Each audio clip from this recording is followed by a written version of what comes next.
कहानी अंधा गीत और बिल्ली। चलो दोस्तों, आज हम गीत और बिल्ली की कहानी सुनते हैं।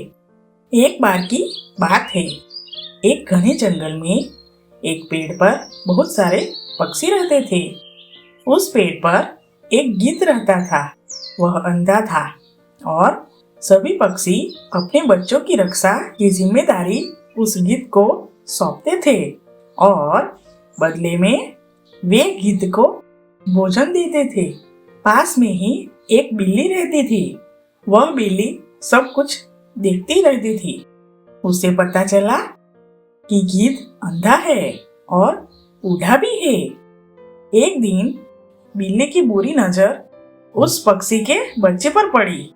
एक दिन बिल्ली गीत के पास आई और कहने लगी, आप तो बहुत ही महान और बुद्धिमान हैं।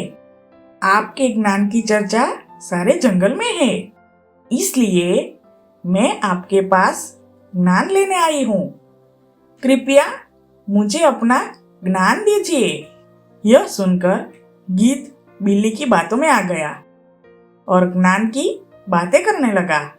एक और जहाँ गीत एक शाखा पर बैठा बातें कर रहा था, वहीं दूसरी ओर बिल्ली घोंसलों में से एक एक बच्चे को मारकर खा जाती और उनकी हड्डियां गीत के बिल में फेंक देती थी। क्योंकि गीत अंधा था, इसलिए उसे पता नहीं चलता था। इससे सभी पक्षी चिंतित हो गए और वे गीत के पास गए। जब वो वहां गए और जब उन्होंने देखा तो उन्हें गीत के बिल में बच्चे की हड्डियां दिखाई दी। फिर सभी पक्षी एक साथ गीत पर टूट पड़े और उसे मारने लगे। गीत पेड़ से नीचे गिर गया और दूर बैठी बिल्ली यह सब देखती हुई वहां से चली गई। कहानी की सीख: झूठी सराहना में आकर किसी पर आंख मूंदकर भरोसा न करें, जिससे हमें ही नुकसान हो।